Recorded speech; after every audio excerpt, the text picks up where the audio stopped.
Welcome back, episode 2 of Small Town Stories. And we'll go with it. We had a real doozy of a podcast last time with Mr. William. Mr. Will Sermon. Mr. Will We're Sermon. catching up on that one. And who do we have today, Brandon? Would you like to do the honors? Today we have father of 3, a United States Marine, the reigning and defending SCB Top Chef Cookoff champion, Forgot about that. the angelic voice from Frenier Landing, and our ex-brother, Ron St. Pierre. Ron, we're excited to have you with us, man. Thank you for having me here. Glean a little wisdom from you and just hear some stories. And that's really what we're doing here, right, Brian? Just That's right. some guys, man, trying to navigate our way through life, get some experience, get some wisdom passed down to us, and pass it on to everyone else out there. Gotcha. And Ron's a great guy. You know, I met Ron on an Axe Retreat, actually, so I got to learn a lot about him there. And since then, I've seen a few of your musical performances. I think I Collaborated on some might have musical joined you, performance. Yeah, very good on the cuff. Yeah. But I'm anxious to kind of hear more about how you grew up and kind of how you became the person you are today. And Lots of French fries. lots Lots of beer. Yeah. So, But I think that's the most interesting thing, right? We have this illusion that there's people out there that have just lived this just straight line of life, and they've gone from they were born and raised this way, and they went here to school, and they got their degree, and they got this job, and everything's just been so straightforward and linear. And I've learned it's not like that. That is not the case. So- not for me anyway. Right. So, we're real interested to hear your story and go from there. So, I guess take us back to the beginning. Tell us a little bit about little Ronnie from Destrehan. Yeah, born and raised in Destrehan. Well, born in New Orleans, but raised in Destrehan. Grew up on Destrehan Avenue on 202 Destrehan Drive, not Destrehan Avenue, Destrehan Drive. Till we were 6. I was 6, and then we moved 41 Elmwood over here. And mom and dad are still living in that house, and I have a lot of great memories. Have 2 older sisters. Went to St. Charles Borromeo until 7th grade, and then went to Destrehan Junior High for a whole semester. What is Destrehan Junior High? I know there's Hearst. It's Hearst, yeah. It was Hearst back in the day. I'm right. showing you my age here, but yeah. So the one of the through stories really, and I know we kind of talked about it before, is the relationship development, right? So the friends that I had from kindergarten until 7th grade weren't friends anymore after 7th grade, and then I switched to Destrehan Junior High. I got involved with the wrong crowd for a little bit, and then my mom and dad, my sisters were going to a private school in Metairie, and they're like, guess what, you're going to get in the car with them, you're going to go to this other school. And that's where I went and finished high school there, and then went to Nichols, and then had a really good time at Nichols and at LSU, and then found myself needed some discipline, some much needed discipline, and then went and joined the Marine Corps and found discipline very quickly. Right. So that's something that I've, obviously didn't do. I was never in the military, served anything like that. But you say the wrong crowd, but was there like a day where you said, man, what am I doing? And because I know you mentioned that you made a decision to join the Marine Corps. And is that like a long look in the mirror saying, I need something to straighten me out? Or no, it was honestly, it was wanting to embody the characteristics and the values that my father had. Okay. And I, at the time, and I say ran with the wrong crowd at Destrehan Junior. I mean, I wasn't into drugs or smuggling or human trafficking. I stole a book from a book fair. Okay. And when I did, they pinned every book that had been stolen from that book fair on me. It was like I was the Danny Ocean of the book fair, right? it was. I mean, and I had the money to pay for it. I don't even know why I did it. It was, just one of those stupid things you do as a kid. Yeah. And I got caught because I'd never stolen anything before or since. And I'm like, all right, so. But your parents stepped in, and they were like, all right, well, we're going to redirect. This is not a path that we want you to go down. We're going to redirect. And I'm glad that they did. And then I've never been a great student. I'm very curious. I'm very inquisitive. but in the traditional scholarly sense, school just wasn't my path. So after spending a year at Nichols, and then I was working, we had a fabrication and welding shop. My father and grandfather built a fabrication and welding shop. So after that, I was working there, and I was like, man, I got to do something different. Like my dad and my grandfather, both hard heads, and the last thing I saw as a need was a third hard head in this relationship. Although it was there, I mean, when you work for a family business, you work harder than everybody. You're expected to work harder than everybody else, and I needed to go and do something that only I could achieve for myself. So I made the decision to join the Marines, and my dad thought I was joking, and he came outside. And to give you a little back, I mean, you may know, but for viewers out there, my father was wounded in Vietnam, shot 11 times. Yeah, what a story. Lost a leg, lost a finger. Extremely resilient. I mean, they don't build them like that anymore, definition of perseverance. And I'll never forget the day I went to work, and I was like, looked at him, I'm going to join the Marine Corps. He's like, you need to go in the Air Force, the Navy or something. It wasn't against me serving. Sure. He was like, no. And I said, that's not what I need. I need to be able to accomplish something for myself. Mm-hmm. And then I came home that night, and he was he lays on the love seat, and he had his leg off and crutches by his side. He said, you sign up? I said, yes, sir. He took a long pause, and he kind of looked at his leg and, looked at his bullet-ridden body, and he goes, I don't want you to end up like me. And I told him, the only thing I've ever wanted to be in life was like you. Like he's looking at he's looking at the physical. Yeah. And I see that now as a parent. It's a much different conversation having a 20-year-old son having a similar conversation. So I see it differently as a parent now than I did as a child. But as a child, the only thing I ever wanted to be was like my father. Yeah. Right? So it's a big difference now. And then it's kind of that realization as I'm having my own kids, and like, I don't want to put you in harm's way, but you just have to also balance that with, you need to learn discipline, and you need to be held accountable and those sort of things. First question, because we kind of blew through it here. What was the book you stole? I don't even remember. Oh, come on. Yeah. And the next question would be, do you still have it? No. It's like on a shelf somewhere, man. Like, this is it. It was like DuckDuckGo or something. Yeah. I don't know. Probably How to Steal Books for Dummies. Yeah. No, it was confiscated, and Lesson learned. Lesson learned. What a dummy. Now, of course, moving on. I always talk about, like, so I remember my dad would tell me stories about how, he left high school and he worked, he was from Thibodeau, he worked at McDermott, he worked about 2 summers out in the heat, and he was like, I'm going to get a college degree. It's like he had to, man, like, this is a tough life, that type of thing. So he, kind of made that decision. But the education, you're talking about being curious, inquisitive. I always talk about how my true education was wrestling, and I'm assuming the Marines was a lot of that for you. It is, yeah. The way you learn not just things, but how you yourself deal with things, how you face difficulty, hardship. I'm sure there's a lot of teamwork environment. So I guess tell us a little more about that experience. Yeah. So one of the things I value most in life is relationships, and the relationships that you develop serving are like no other. I mean, there are a group of guys that I could call that I've served with that I could say, hey, I need you to cut my grass at 2 a.m, and the response would be, when and how high. I mean, they really would. They're brothers for life. They're there. They're godparents of my children. I'm godparents of some of their children. I mean, they're, when somebody has a death in a family, we might not have seen each other for 5 years. Everybody shows up. I mean, it's true brotherhood.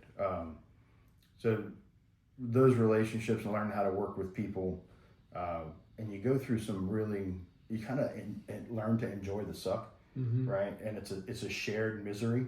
And as you're going through that shared misery, it's like, okay, we've been through this together. We've survived it. And, only we've experienced that together. That's what build those true bonds. Oh, yeah. Yeah, I can remember one of my first jobs was installing air conditioners.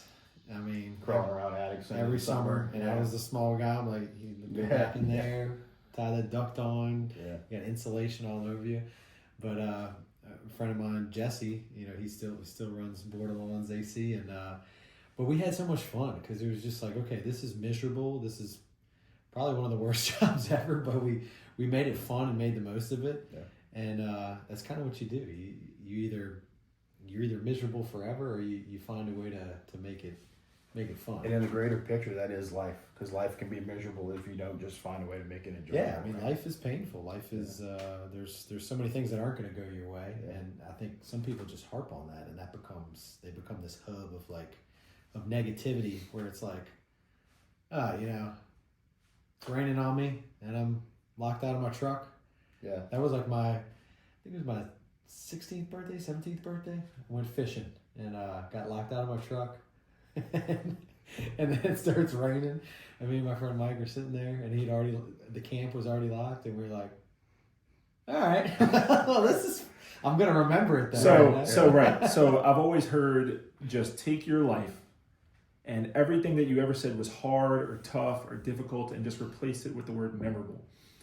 Because I can't remember those kind of wrestling practices that were real easy. No. I certainly remember the ones that were very difficult.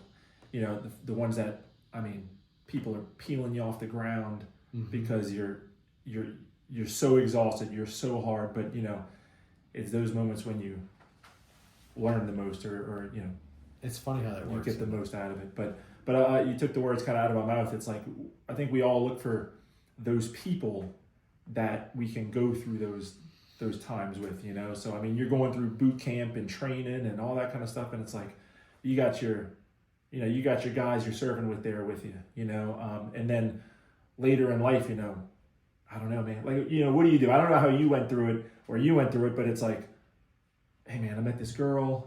Yeah. Is that the other? You turn to my friend Johnny. I'm like, what do you think? Is this right? Because I think I want to marry her. What do you think? Yeah, and you got your guy. And now here we are raising kids, running businesses, things like that. And it's my wife here with me to support me. And if there's anything hard in life, it's raising kids and providing and having someone with you, balancing to do it. Certainly makes a big difference. Yeah, just having someone by your side that you can fully trust with anything. That makes life bearable. That's really what it is. All right, so you mentioned French fries, but you really had the connection with the beer. You went into some sales at Miller for a while. Yeah, that was the first kind of career move. That was the career move. So my first job at Miller Brewing Company, I actually worked for a promotion company that worked for Miller. I was getting paid $18,500 a year. Whoo-wee! And my expense account was $35,000. and my job was to go in 35. Right. Okay. Yeah. All right, technical difficulties. All good. We're back. What better job to have though as a young guy, right? Yeah. You know what? It didn't suck. Yeah. It did not suck. It was, but after a year of doing that, I was like, I don't want to go out again tonight. Oh yeah, it's you would never think you would be in that position. Be like, dude, your job's so fun. It's like might be for the best, It kind of yeah, it is. It's a time suck. It really is. So as a young person without a wife, without a family, it was a lot of fun. Yeah. And then as I got married and started having kids and everything else, and it's like, all right, well, we need to. But the company, I got to give credit where credit's due. A hurricane would come and the company would put us up in a hotel and make sure that the family got out of town. When Katrina happened, they moved everybody to Jackson for 6 months. Now, I had a young son at the time, and the wife didn't come with me, and I was in a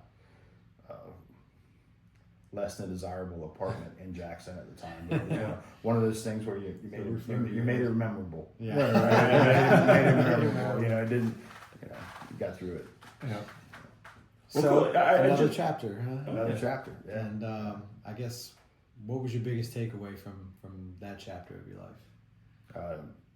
Even your best laid plans don't always come to fruition, because when I really enjoyed working for the company, and it was sold to South African Brewing, and that transition was great. And then when Miller and Coors merged, a lot of the people that had gone to the Coors system were put back into leadership positions, and it was a different culture. Mm-hmm.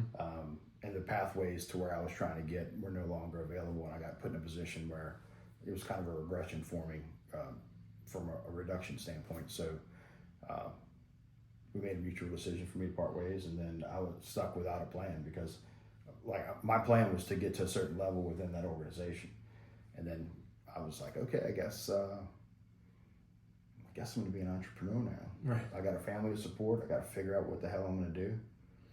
Plus, like you said, you were there. You kind of saw how things went, and you said, "Man, maybe you're a little too vocal about the way things take place and stuff like that." But I actually just was reading about, and I don't know who this person is, but is the new CEO of Target. It's like his first job was finance intern at Target, something like 20 years ago, and it's like he went step by step by step by step by step. Yeah. And now he's that guy. So you were there, you worked in the company, you saw how things ran, in that kind of corporate or setup, and then you moved into a consulting type of role, helping other businesses kind of navigate and using that ability to be vocal in a professional way, right? Yeah, I don't regret at all that decision to be vocal, and I mean I stood up for what I believed, and it caused pain, but I don't regret at all about the way that went down. I had a goal. The goal was no longer aligned. My values are no longer aligned with the company values, and parted ways. It seems to be a theme with you, though. It's sort of like you're not stuck in this one-way pipeline of I have to go here for school, I have to go to college here, I have to get this job. It seems like you've been kind of flexible and went where your heart kind of led you a little bit. Yeah, to a pretty good degree, but also there's some necessity there as well. Like I wasn't thinking of being an entrepreneur and had no idea what I was going to do. But after I left Miller Coors and there were no other opportunities that were truly revealing themselves. And you had a family. I had a family, and I'm truly blessed that the wife has a steady job and allowed me a little more flexibility to partnership. To ramp up and be like, okay, we can afford to take a little chance right now, and then hard work and perseverance and kind of figuring it out as you go. Yeah. Not having the best laid plan, just saying, all right, we got bills are due. You got to find a way to make some money. So what was next? Started Valence Consulting in November of 2009.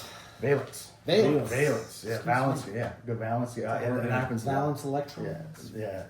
Valence is the ability of one thing to have an effect on many things. Oh, yeah, I like that. Serendipitous. I came up with that. I was like, here's what's going to be. Did the research. Or is there a company out there? And I was lucky enough to get the name. This is before AI, people. This was before AI. This was OG. Yeah.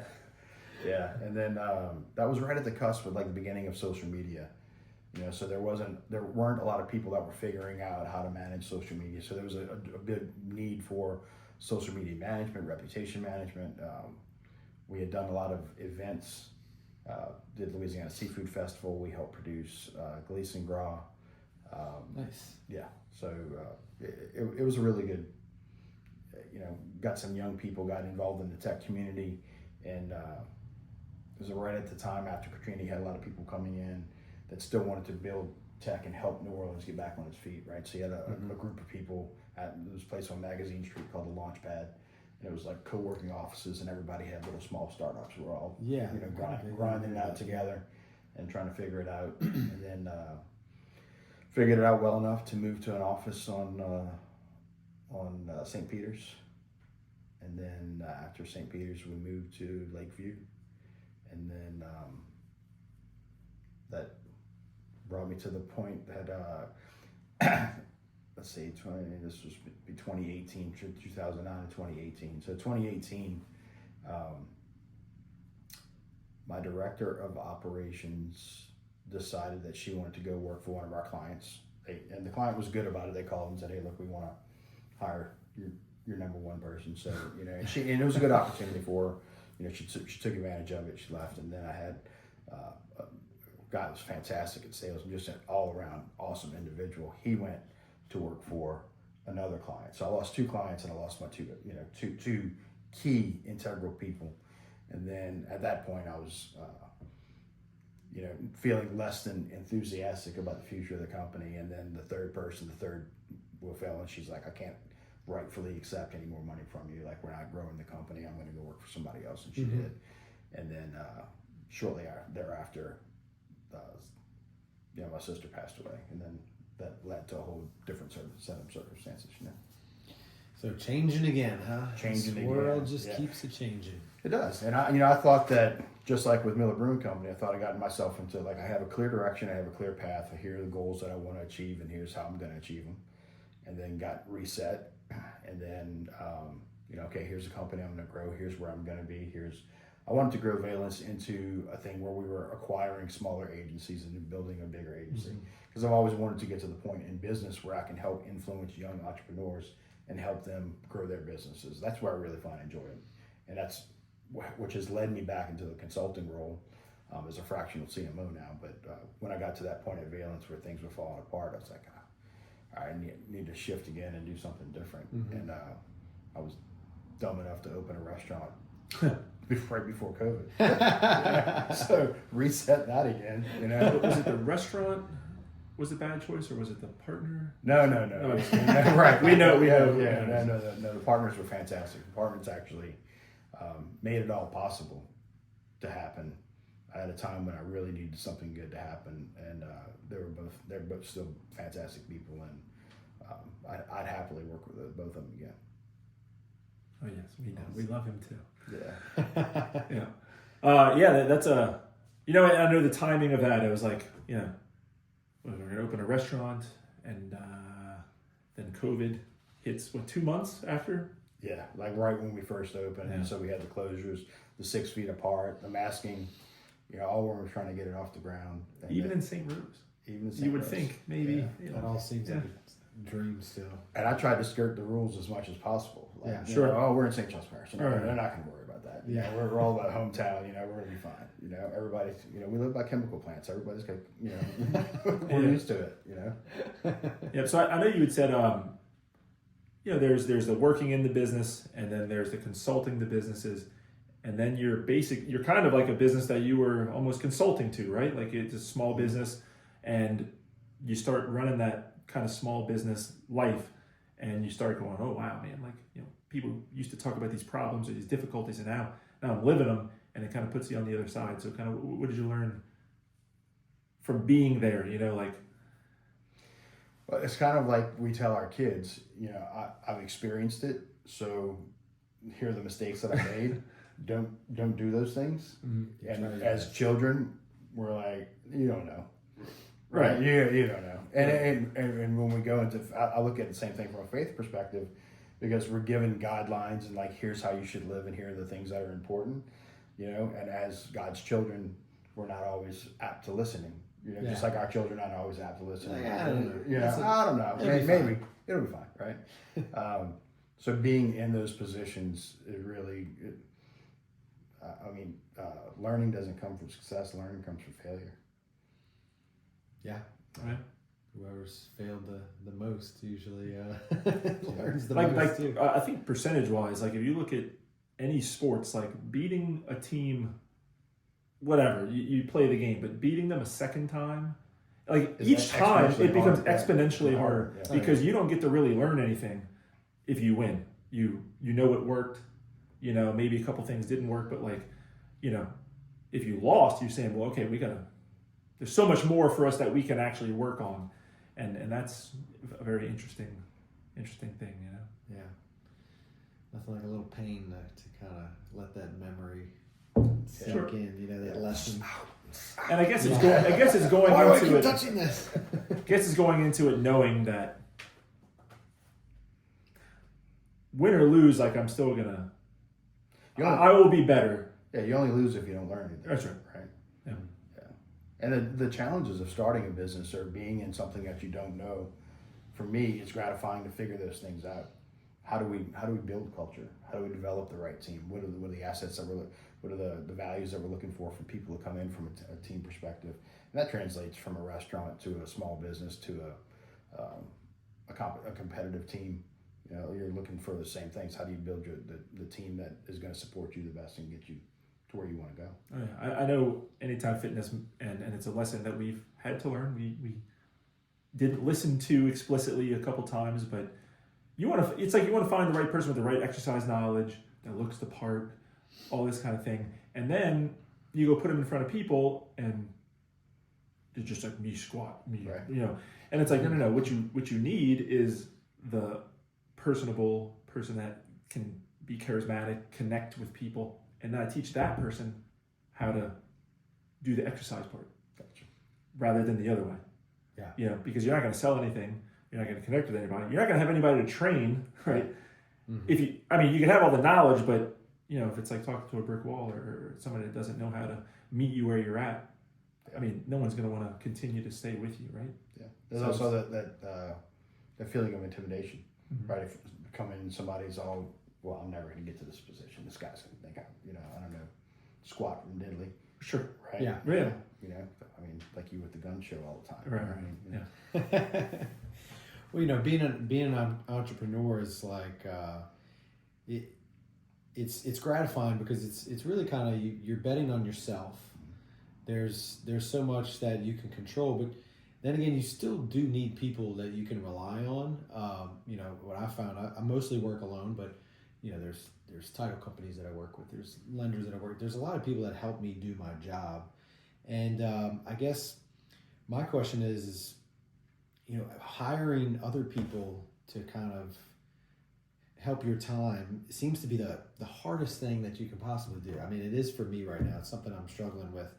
I guess, how have you learned to attract the right people or, Help me understand your question better. Is it hiring people for your time? Are you looking for people to offload some of your things? Well, sort of both. Or to buy grow some the time business and almost become you. So yeah, you could buy. Well, I know we're talking about work, but it's just kind of like people in your life in an example too. I don't know if that this fits the same boat, but yeah, like ultimately, how do you find the right people to support you work wise? How do you find the right people to support you just in your own life?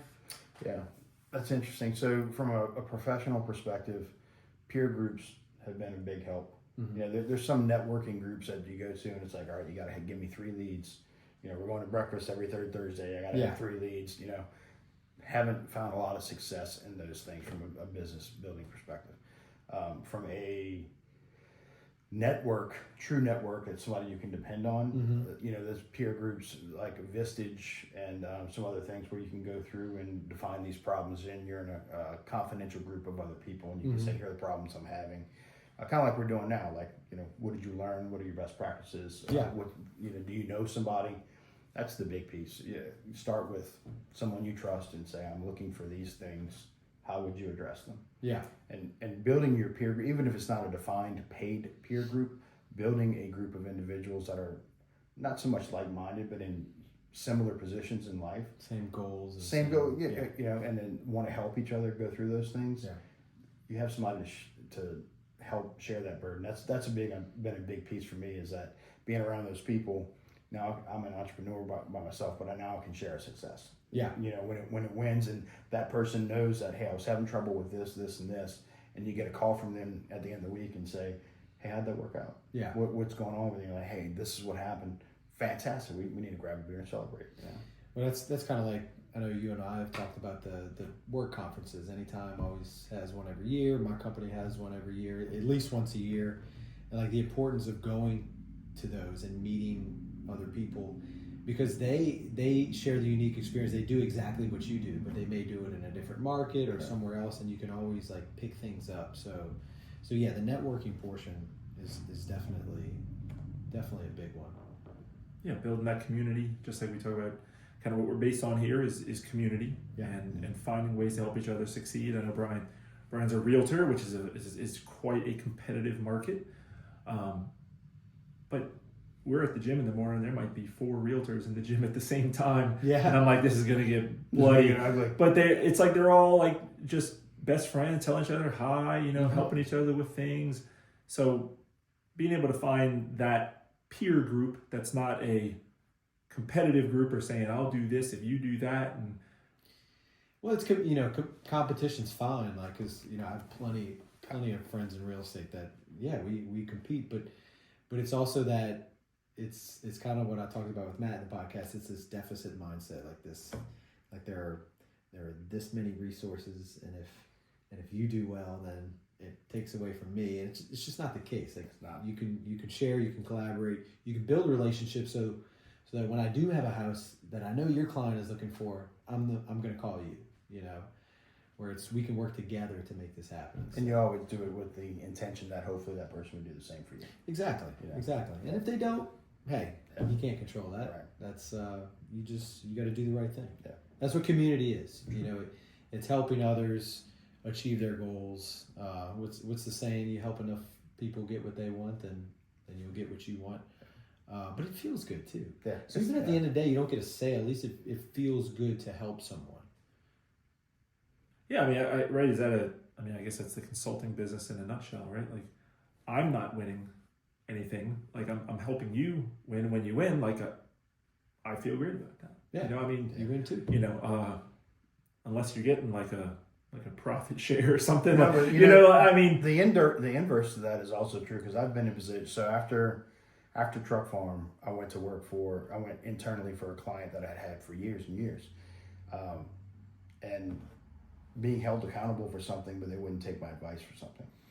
So that's extremely frustrating. Mm-hmm.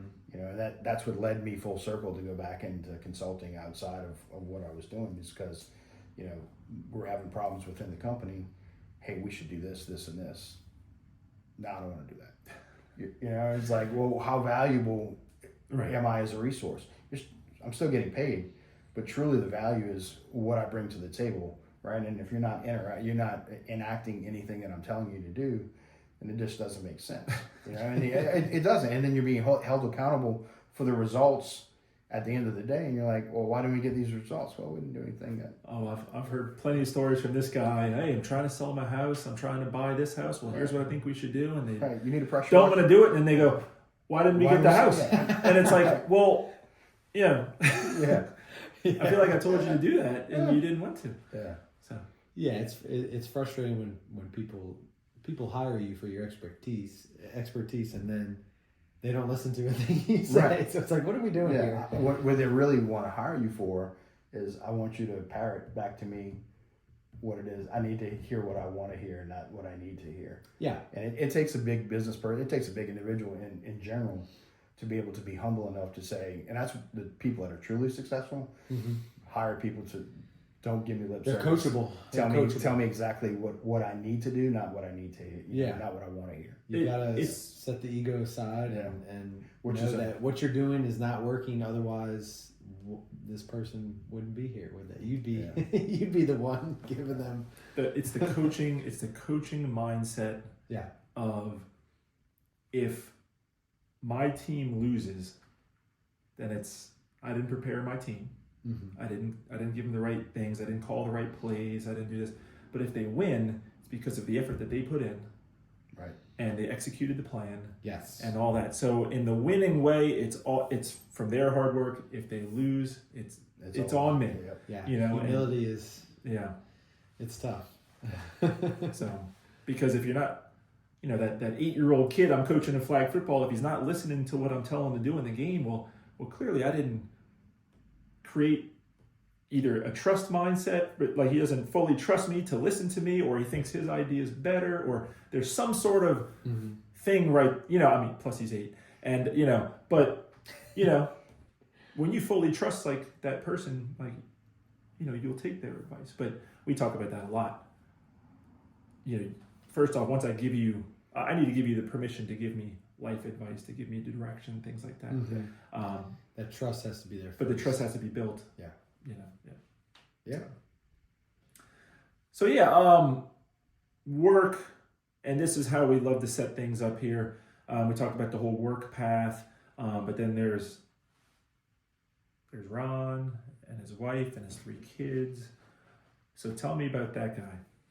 What's the mindset there? How have we lived those years? Be present. That's the biggest lesson that I've taken away from is, you know, especially with the kids, you know, is just to be present, to make sure you're showing up, make sure that they're heard. You can try and provide everything for them, but, you know, the thing with my kids, especially with my kids, I'm a very emotional person, so I'm always hugging on them and everything else, you know, especially my girls dote on them, and always tell my son, you're never too old to hug your daddy. You know, I can't pick him up anymore. You know, but you know, as they've gotten a little bit older, son's Boomerang. You know, he went to Nichols for a couple of years and kind of was following in my footsteps, and then went to work for in the beer business. No, yeah, he went to work for the beer business, and just at the very bottom, because it was all right. If you want a path in this business, which has been very rewarding for me, then you've got to learn from the bottom. And he started as a merchandiser, and he did it for a year and something, and then he was like, "Hey, can I come home? I need to reach," which was really good because it showed a development. It's equally as important in life to figure out what you don't want to do as it is for what you want to do. That's true. And he got an opportunity to say, okay, I need to do something different where I can use my brain a little bit more than just throwing boxes around all day. Well, yeah, and that kind of goes back to that this being afraid of failure sort of thing that I see in this younger generation, especially when I was a teacher.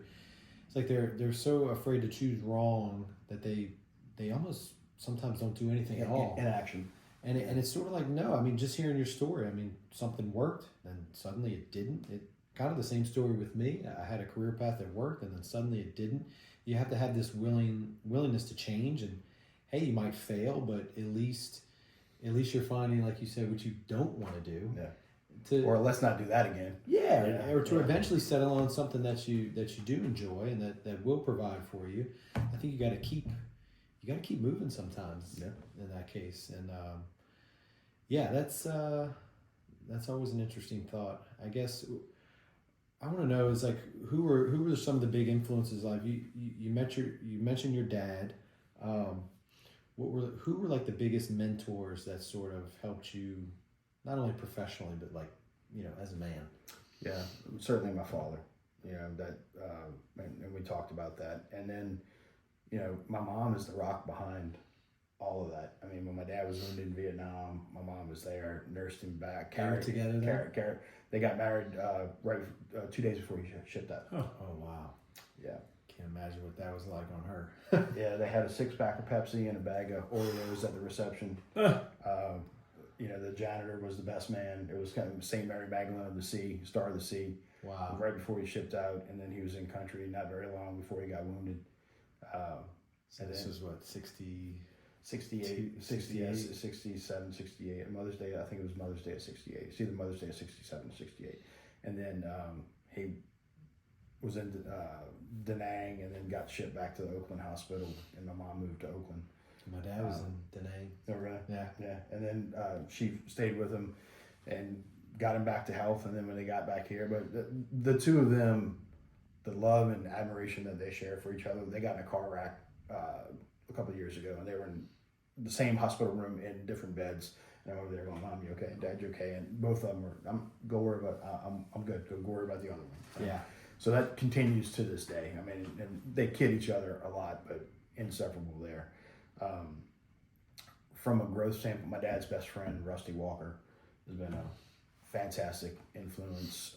Just from a he's different than my dad, but they've been best friends since they were in 8th grade. Mm-hmm. So he's been around my entire life. And then his son Johnny and I are 2 months apart, so we've been, you know, lifelong friends as well. But Rusty just got this calm about him and a very different approach. Mm-hmm. I used to get so amped up at LSU games. And then, you know, if we lost, I was angry, and, you know, I would throw, you know, and we lost to somebody. It was a big game. And then we were leaving the stadium. Rusty goes, "Oh, well," and walked out. And I was like, "That's it.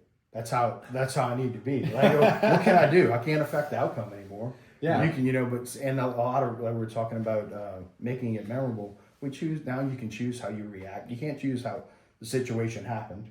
It happened, whatever it was. Now you can choose how you react to it. Somebody cuts you off in traffic. Yeah. You can give them the benefit of the doubt, you know. That was maybe you skipped a meal or whatever else, or maybe you're in a hurry to do something, and all right, you know, maybe you're not a pleasant person, but I'm going to choose to be a pleasant person. I'm not really good at it, but I try and reset that mind in my brain. You got to try, right? Yeah. That was one of my favorite quotes. You know this. Miss Paula Sanchez had it in the hallway of DHS. It was, life is 10% what happens to you and 90% how you react to it. Yeah. So definitely Rusty, my father, those gentlemen at Miller Brewing Company, John Beck, just brilliant, and keep a lot of things moving. At one point, that was one thing that I always really admired. The guy could grind and just sharp, could catch things very, and always having certain things moving. And then the important pieces, when we had our daughter, flowers would show up. The personal touches where it just wasn't lip service. The guy really. Yeah, that stuff is. It goes along, and then even after I left and he's gone on, retired and everything else, I'll still get a random phone call, hey, checking in, seeing, what are you up to and what's going on, these sort of things. And then, when you get older, you really appreciate those things. Yep. And then of course, Chad and I met at Nichols, and then I was a bad influence, like I told you, when I met at Nichols. Chad's had to work hard to get everything, and he's been just a trusted advisor and friend, because we both come up from, I was more fortunate as a child than Chad was. He's really had some struggles that he had to overcome, but he's done a fantastic job to get where he is. And then Chad's partner Mitch as well, just sharp guy that built everything from the ground up. So those are the people that I really admire. Yeah, he may be on here one day, but before we bought the gym, we went and met with a couple different banks, a couple different financial advisors, and they all told us, you are crazy to do this, what they're asking you to pay. And you don't know if these people are coming back after the hurricane. And Chad was like, bro, who's gonna do it like you? Who's gonna rise to the occasion like you? Who, plus these people need you. And it was like, that's exactly what I needed to hear, and he was maybe the first time in his life smarter than everybody else in the room, because so far at least he's known what he's talking. He knew what he was talking about, and I noticed he kind of hovered around for first probably 6 months. He probably hates waking up early, but he got up and came to the gym to work out with me and stuff. So, I think that's the one of the thirsts we have kind of as men, especially as fathers, right? Is to get yourself to a place to where, my time is not just so stretched out in every minute of the day, because, like you mentioned, you had some great mentors. We could talk about the great coaches and things we've had, but it's like, if I just had some time to just check in on my friends, check in on my buddies, things like that. So being efficient, the guy you're talking about, he just kept things moving, kept them going, and that's the next question, Ron, is, there's a days at Miller where you're like, okay, I gotta go to work. I gotta go to the bar, have a couple beers, because that is work related. But then there's family, and then you're running your consulting business, which says, I've got to lean into this so much, which means I'm probably not quite as present as like you maybe talked about. And I'm making assumptions here, but you're in the work quadrant, you're in the providing, family. How do you keep it balanced? How do you keep it fair? That's a great question. And I wish I had a great answer for it, but I don't. It requires work. Just like anything in life is balance. And I'll go to a business perspective, Southwest, right? Big thing was, all right, we're going to do on time, and we're going to make sure that we're on time. Well, in order to do on time, we can't have assigned seats, and we can't do food service, right? So we're going to give up food service, and we're going to give up assigned seats, but we're going to make sure that we deliver on this. So in the same manner, if from a personal standpoint or from a business perspective, like you really got to say, okay, what's my priority? I'm going to focus on this, and I'm going to have to give up this and this. It's always, the universe has a way of making sure that things are balanced. So you get out of whack financially or spiritually or physically or anything else. You got to go back and evaluate, all right, where am I? Am I not spending enough time outside? Am I not eating right? Am I not getting enough rest? Because all those things play with one another. So if you look at it from a holistic perspective, you've got to keep spiritual, hydration, business, time, all those things. You got to keep the plate spinning. And it's about getting quiet for me. That's the biggest piece. Like I try and get up before everybody else, the house gets up, and find a quiet place to reflect and say, okay, here's what I'm going to prioritize for the day. Here's the things that are really bothering me. Sometimes when you write them down, not so much in a journaling perspective, but if you get it out of your head and get it onto paper, okay, I've taken one step in solving this problem. Yeah. Right. And even to your point earlier, I'm going to take action. It might not be the wrong thing, but take action on something and move it forward. Yeah. Right. I would rather, John, that I mentioned as a mentor, was always fall forward. I'm okay with you making a mistake. What I'm not okay with is you not making a decision and you not making a move on doing something, moving something forward. Yeah. You know, there's a great guy we had at our Anytime conference one year, and he was like a circus act, but he was on a unicycle, and he was explaining how a unicycle works.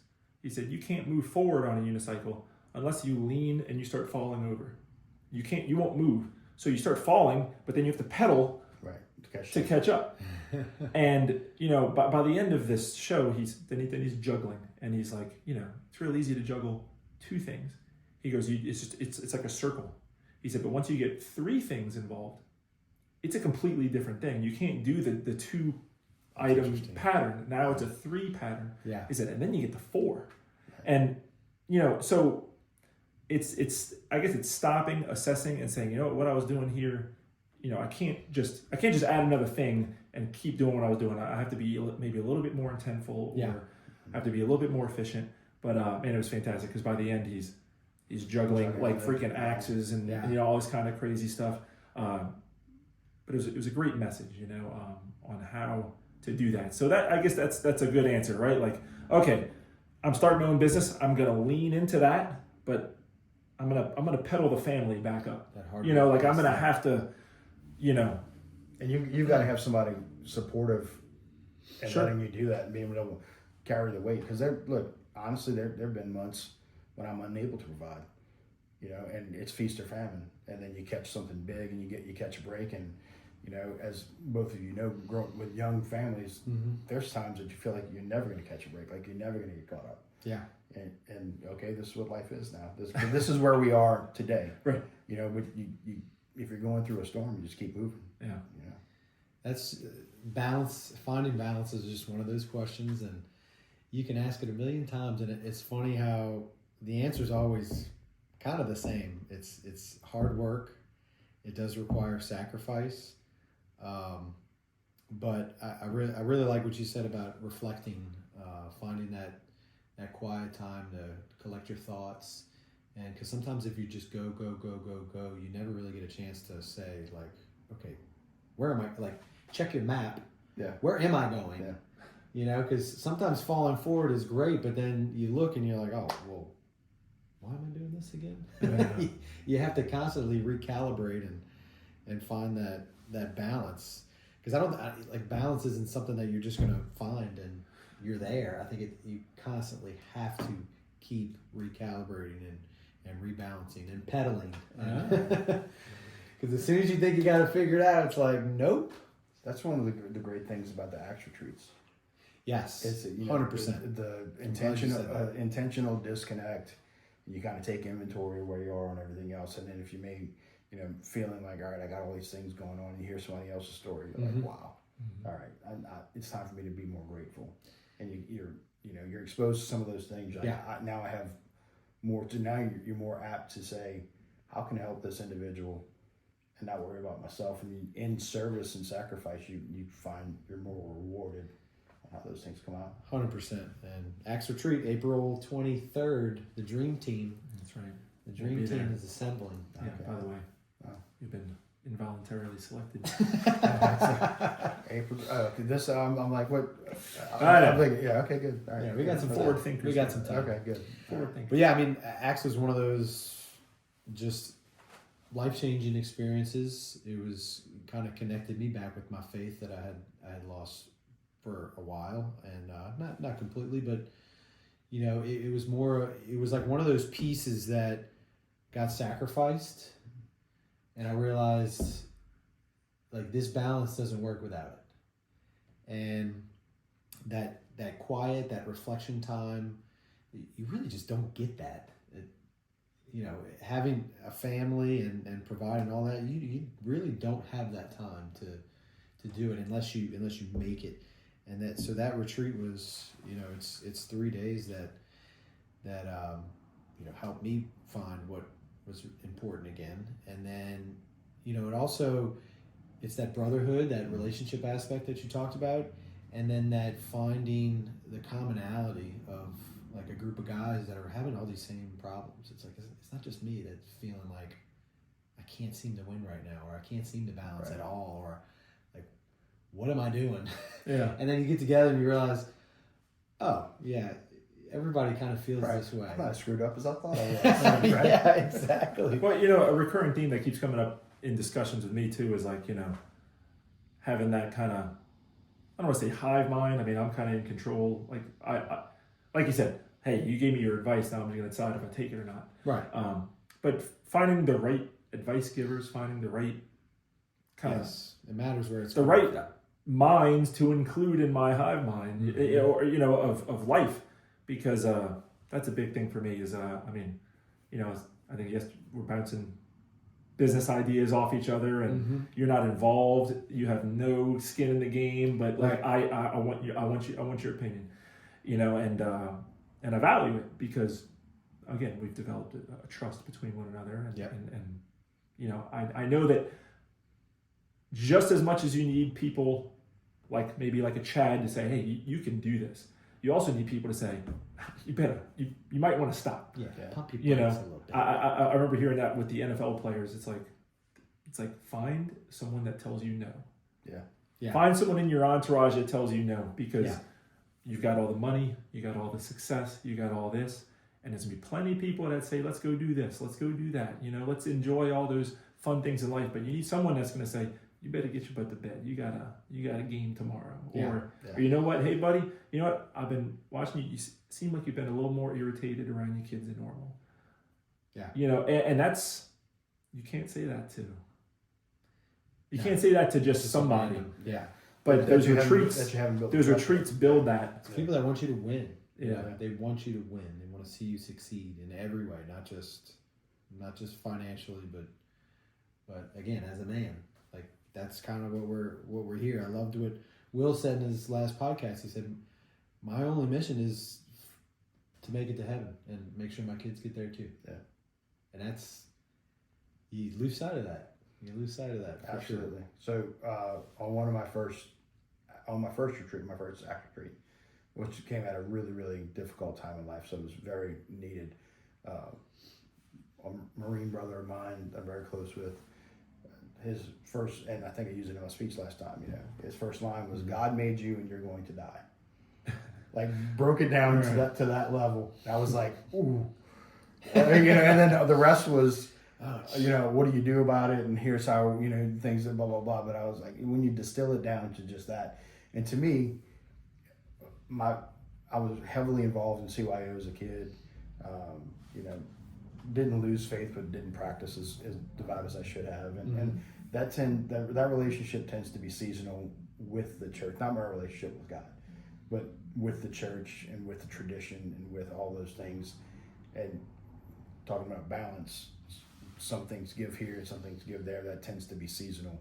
And then I think the actual retreat, you come out of it, you're on fire. It helps to bring you back to center about where you're supposed to be. And I get guff from friends about it, like, oh man, what are we gonna do this, that, and the other? I'm like, hey, you could always go on retreat. I haven't been to church. We're perfect. Yeah, that's a great place to start. What's funny is like, somebody at the gym called me, oh, you Mr. SCB over there. I'm like, oh, you send my kids to SCB.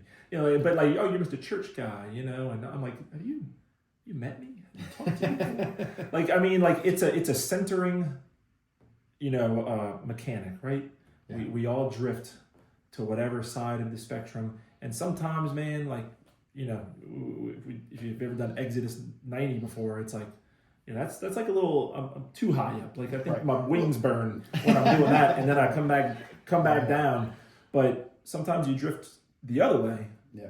And you need something just to bring you back in. Mm-hmm. And the retreats are just a great way of doing it. I try to do it once a year, and so. Ron, I want to bring you back to, so I have 2 girls. My youngest is a boy. I want to bring it back to your childhood. What was it like growing up with two sisters? What's my boy in for here? He's surrounded by girls, by the way. All our friends are girls, except for Brandon, and he's surrounded. Yeah. So my sisters were very supportive. My oldest sister took me to my first rock concert. And they're you couldn't have asked for two separate personalities. I mean, between the two of them. That's how mine are too. I'm the baby, so it's kind of the same setup as your kids, right? My middle sister was a big Duran Duran fan, and was always good stuff. It was and I realized maybe at 12 or so, I'm like, you know what? It's not a bad thing to be like the cute younger brother of a girl, a sister. Oh yeah. I was like, her friends are always going to be around. So when I had, it's flipped for us. Caleb is the oldest. I'm like, hey, listen, your sister's friends are going to be around. Like, you need to be nice. Like, just let me lay this out for you. And that's one of those things where I'm not going to listen to you, Dad. I couldn't have asked for two better sisters to grow up around. I mean, they've both been hugely supportive in everything I've done. They're both just fantastic family people, and I'm blessed beyond measure when it comes to family. Nice. Yeah. Awesome. Yeah. Moving on, I guess we need to do some rapid fire. Some rapid fire. Yeah. No time to think or contemplate. It's not a problem for me. So again, if you heard us mention before, Ron will play some sets over at Fernier Landing. German Coast. Okay. Recently had me over there, and then I forgot about that too. Yeah, it's all good. They're having some challenges right now with live music licensing. Yeah. Oh yeah, you did. So I've heard the best thing to do is just not tell anyone you're even doing it. But no, I'm just kidding. Those pesky lawyers get involved. And I certainly want that business to continue. Sure. What you talk about? Community. Great community. place. They're all about community. A fantastic family that runs the place. Have you been there? Yeah. Okay. Kid friendly. I hope so. That's good. Yeah. This is my first time. He's a fan. He's a fan of making little people. So good for him. But fantastic group over there. Yeah, that was my first time there. What was that, like 2-3 weeks ago? Yeah. And just great. Good beer. They had Gonzo's there, serving barbecue. Yeah. Kids were running around. It was awesome. It was the kind of place you want to be on. So let's start with that. Favorite song to play? I didn't think. No, Into the Mystic, Van Morrison. Oh, okay. Yeah, classic. All that was right. People, everybody know it. Everybody knows it. Okay. Favorite best music you've heard live? Stray Cats, Tippentina's 1993. Damn, man, get this rapid fire. Okay. Favorite flavor of ice cream? Yeah. Well, I want to pause on the ice cream. Yeah. Tell me about the Stray Cats, man. What was it? So, 3-piece band. Do you even know the Stray Cats? No. Oh my gosh! All right. So the Stray Cats are a 3-piece band, like rockabilly band that kind of stayed stuck in the late 50s. Leather jackets, tattoos, pompadour hairdos, this, that, and the other. Brian Setzer is just a beast on guitar. Plays an old 56 Gretsch. Jazz guitarist, classic trained. The guy can just make the thing scream. Slim Jim Phantom plays this big stand-up bass, slap bass, and he twirls it around and will stand up on top of it. And then it was just an electric show. And that was, in 90. I graduated high school in 91, and I wanted to be a musician, and I was around other people that are, all right, I'm a budding musician, kind of not very confident about it, and seeing things like that, it just blew my mind. That you can invoke the response and the energy from a crowd. And that's one of the things that drew me to music, is like you can change somebody's outlook for a couple hours, right? You came in here with a frown, you had a good time, now you're thinking of something differently, or, maybe there's a song that I played that brought back a memory, or like last time at German Coast, somebody came up and said, hey, look, this was our wedding song. And it was an older couple. Yeah. Can you play this? And I'm like, I can try. Yeah. And that's enough for some people. Yeah. And it brought them back to there, and then you see like, okay, here's this old couple that's been together for 50 plus years. Mm-hmm. They're still trying to keep the fire burning, because Yeah. you do need to try and keep the fire burning, because That's awesome. That's a part of that whole balance thing. Well, that's a beautiful thing, because and for people that don't necessarily understand that, like, hey, it's kind of like, hey babe, I'm going. You got to go to the bar for work. Like, we'll play some music tonight. It's, maybe taking me away from this or that, or whatever, but like someone in that crowd is hearing you play in there. Yeah. Maybe they haven't had maybe they haven't danced together in years or whatever, or and given that experience. So that's a beautiful thing. I'm envious of people that play musical instruments. I bought a keyboard to start playing, but it's like, it seems like every time I pull my keyboard out, my kids just, oh yeah, look at that. That's a good thing. Yeah. Oh yeah. I know. I'm like, well, I was gonna. Yeah. Like Ross. Yep. Awesome, man. Love it. Favorite flavor of ice cream? Praline and cream. Okay. Yeah. All right. I like the caramel. Caramel. All right. We talked about ice cream. Best meal you've ever eaten. Ooh. I went to Nobu last week, and it was fantastic. But I don't know if it would be the best meal I've ever eaten. I would say favorite restaurant that continually delivers. I like the ambiance and the experience of Moscas. Okay. Moscas, love it. Family style. Chicken a la grande. Cash on it. Everybody sharing. Mosca. Mosca. Oh, yeah. Johnny sausage. You know what I mean? Yeah. Crab salad. Yeah.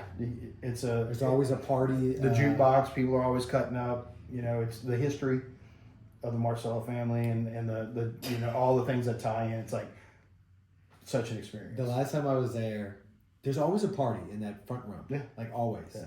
There was like a group of 30 guys, and apparently we find out they come every single year.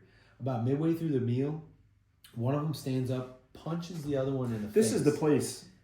On Highway 90. Yeah. Very nondescript. Yes. Like, Okay. if you've never been, you would think that you're. Punches the guy. I've heard. They pick him up. That. I've heard plenty of stories. Yeah, we're gonna fix Okay. that. They pick him up, sit him back down, and about 30 seconds later, they're all just clanking ones. They all got Chiantis and everything, and just punch him in the face, move on.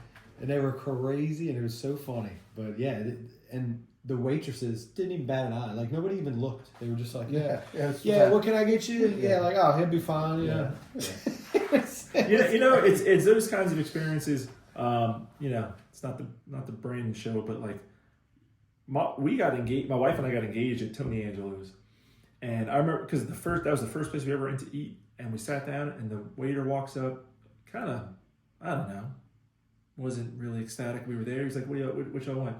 It's like, you haven't given us menus, and he's like, let me see if I can find something. And I'm like, what? I'm sorry. But then you come to find out, like, it's such like a I don't know, like everybody knows. Yeah. And then you find out about the feed me, and I'm like, so you just tell them to feed me, and just bring you food for the next freaking 3 hours. Yeah. And sad to say you're not there anymore, but like that experience, like you're talking about, like that you can't. Probably restaurants can't like intentionally create such a thing. No, you ain't gonna go into a chain restaurant and fight. It's just places. Those places have become communities themselves. Right. The neighborhood restaurant. Yeah. All right, I access to my confirmation class. Very surprised at these teenage answers, but you can go to dinner with one person, living or dead. Who is it, and why? That's a deep one.